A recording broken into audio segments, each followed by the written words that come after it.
Hey everybody, Devoted Oblivion here, and something that's been on my mind lately is how games really help me get through just not dark times, but just tough times in my life.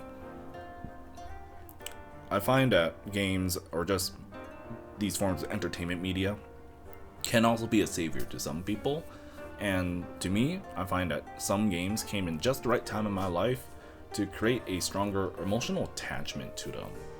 So, to preface, I just want to talk about my experience with the following games I'm going to be talking about. I'm not reviewing said game, but I'm also going to try and avoid spoilers as well. And yeah, let's start with the first one, which is what I consider my favorite game of all. Well, of course, it's something I consider myself, but it is my favorite game of all time, and that is Persona 4. And I find that the theme of like facing and accepting your shadow self really helped me be more honest with myself about my interests. I think when I played the game at the time, which I believe was mid 2019, I was taking summer class to catch up in my programming diploma. So I was facing a bit of an identity crisis around how I'm not with the people that I'm usually with. I had to sort of like be myself, but I wasn't sure how to be myself at the same time, and I didn't want to like lean too much on the geek or nerdy side or whatnot. But this game really helped me like really accept myself for who I am, and even then the journey of the game really left a pretty good impact on me, since I find that the experience was so enjoyable that I always want to go back to this. The characters and how they all interacted with each other were so fun to watch, and I find that the story is pretty lighthearted for the most part until the story picks up. So I think like this game is overall very enjoyable. And with the game being set in a small town, I think the interactions between the cast become much more closer. And I feel like I can somewhat relate to that, as even though I live in the city, I live in a further neighborhood away from my friends. So even growing up, I can only see them when it's school or if there was a predetermined like summer birthday party or something like that. So there wasn't too much I can do to see people, and that makes like me value these interactions with the time that you are given to spend with each other a lot more. Okay, next I want to talk about, I guess, a trilogy of games, the Xenoblade Chronicles trilogy. And I find that this series really builds itself really well, and I find myself very attached to how 1 and 2 are really connected in 3. And these JRPGs, they really let me disconnect from real life when I bought each game, not when they released, but when I bought them. Since they came out in a little bit of rough times for me. So the first one is Xenoblade Chronicles 1, and to start this one off, I bought the new 3DS version, and it was a rough time in junior high for me. I believe I got it like shortly after release or on release day in 2015, and I was in grade 9. I was basically really enjoying the good days of grade 9, but also knew that I won't be seeing some of my classmates again as we transition to high school. As a rough estimation, I think like half of us went to the one that I went to, and half of the classmates went to another one, and then we had like the stragglers who went to none of those two. And I think that this was also coming off of grade 8. Grade 8 was what I consider the worst school year of my life, as I got really bullied that year. So in grade 9, I think I was still acting a bit like myself, but the scars and pains of the bullying, they haven't fully manifested at that time until like much later. And I don't want to keep talking about the new 3DS version, right now or anymore, since I don't want to take up too much time talking about each game. So let's move on to Xenoblade 1 Definitive Edition. And this was released during the pandemic, and I bought it on release day. And I remember this was before I started my degree, so I was going for a bit of a career switch from a diploma that I did not like and was pressured into to a degree that, or my intended degree, or field of study, which was business and finance. So I think like for Xenoblade 1 Definitive Edition, I feel a little less attachment to it than the other games, but I still remember my feelings for the game because the pandemic and isolation just began. It was like the second, third, fourth month of being like staying at home. So this really helped me like forget what was going on outside of the house at the time, and I still had a blast playing through this game. And let's move on to Xenoblade Chronicles 2, and this was bought during my first year of post-secondary. I believe it was the end of my first semester actually, so that was back at the end of 2018 when I bought the special edition of the game from the Nintendo online store, since they surprisingly had copies of it. And this was when I was just going through my programming diploma that I just started, and I wanted to try and make new friends because all my friends that I've hanged out with went to other post-secondary for their studies. And on the making new friends part, it didn't work out for the most part, but I did get a few friends out of it, but it's not to the point where I felt like satisfied now that I look back. So it really helped me be less lonely, I guess. Yeah, a little less lonely. And let's move on to Xenoblade Chronicles 3, and this was a week after release I got it because I was in the middle of a trip to Vancouver. So this was bought during the leading up to my third year in my business degree, and I considered this the most anticipated game that I wanted to play before I had to really focus on school, because the gap between the second and third year in my degree at the time was a pretty big gap. So this really helped me forget about what is coming up ahead, but also I look back on it now, and even though I had a great time, I realized that the small decisions I was making at that time really costed me greatly now. So it's like, in retrospective, this game was still a phenomenon, but it's more like my own personal decisions that really had a bit of that butterfly effect or domino effect now.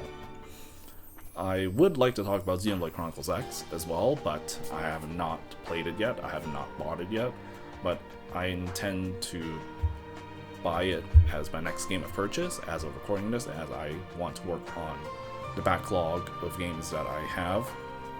And I didn't have the funds to buy it on release.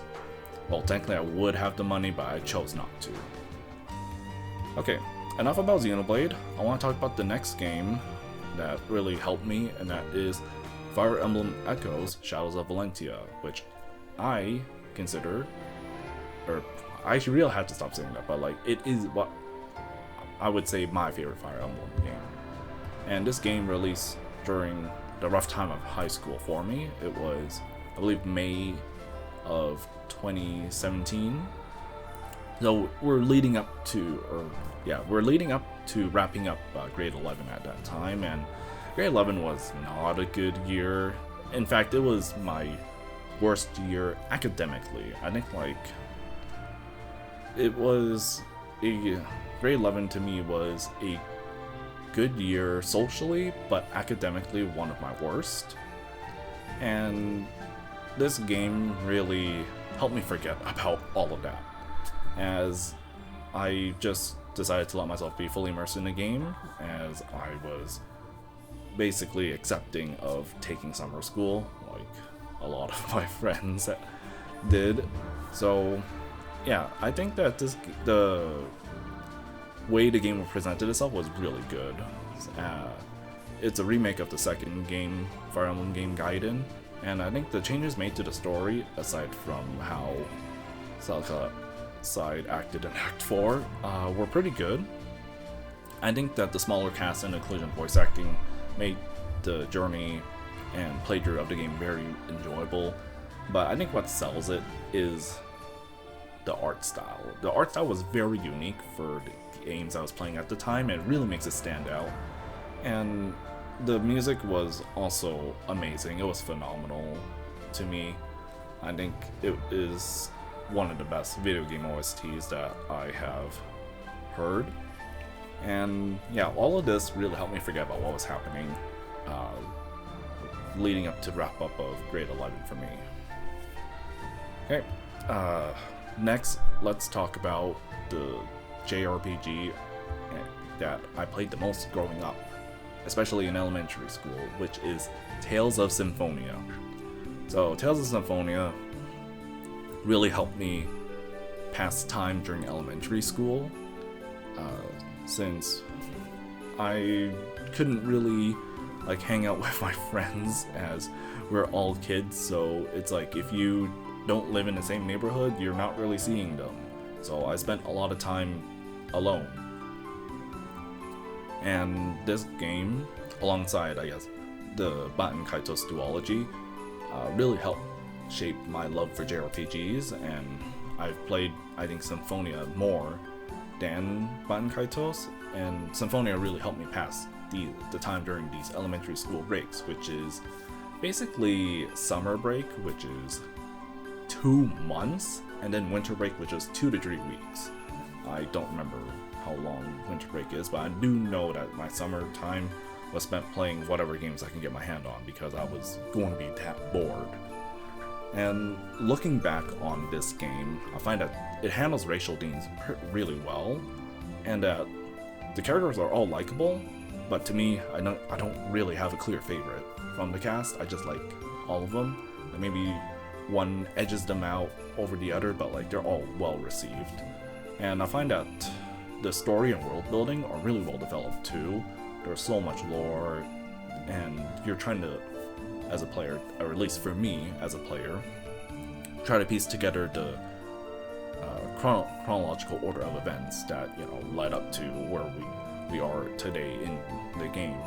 And I'll always come back to this. I think it's nostalgia lens as well, but even though the combat is pretty dated, I'd still come back to this game. I have too many fond memories of it that I just want to always re-experience it. Okay, there are 2 more games I want to talk about, and I'll try not to take up too much time. And these 2 are both by the same studio, RGG Studios. Despite the flack that they're getting with Kiwami 3 right now, I want to talk about Yakuza Like a Dragon, RGG 7, and how this is a really good game. I think that Ichiban was such a good protagonist to go into. I find that very inspiring, and that this game really shows how you can really start from rock bottom, no matter how old you are, all thanks to Ichiban. Even though the Yakuza games have transitioned to turn-based combat with this, whenever Ichiban is involved, it really presents itself really well too. It still has that Yakuza charm to it despite being turn-based, and I played this during the last year of my degree, and it really helped me push forward towards that last semester I have, before I realized how rough the job market is. And even though I would say Infinite Wealth has the better gameplay than 7, as this is the first turn-based combat game that RGG Studios has with the Yakuza series, I will still come back to 7 for the story. It's just so good. And yeah, the only way from rock bottom is up, and I just think that each one was a great protagonist that I would play this game again just to see all these scenes and quotes that he has. He's really well written, and I can't wait to see more whenever we get I guess RGG 9, Yakuza 9. Okay, so let's move on to the last game, which is Lost Judgment, so the spin-off from the Yakuza series. And this game in particular, I like a lot because this tackles really mature themes. Like, bullying is a main theme in this game. It really helped me connect with the plot more. And as I consider myself a victim of bullying, I really enjoyed my time with this game. I have thought about making a video regarding how I was bullied, but I'll probably do one later on. It's very personal, and I don't want to recollect it right now. But for Lost Judgment itself, this really helped me during the start of my job search, before I realized how bad the job market is, and it really helped me affirm like what I have went through to get to this point as well, all the struggles and such. And it really helped shape and made me think that more game companies should really tackle these mature themes, and it should be really explored more, since it can connect with players on a whole nother level. And I think that should be one way that some game companies can go, which is tackle these mature themes, tell a great story that handles these themes in a really particular way, and to really connect with the player.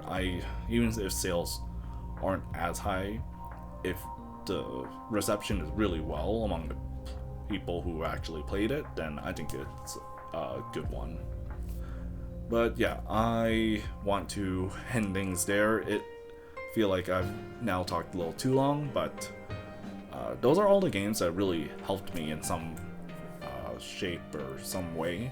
So to whoever has watched this to the end, thank you for watching. Let me know in the comments below if there are any games that really helped you in your life. And yeah, I hope that people or whoever has watched this can look forward to the next video, as I feel like there's so much more I want to talk about. Once again, thank you all for watching, and I'll see everyone next time. See ya.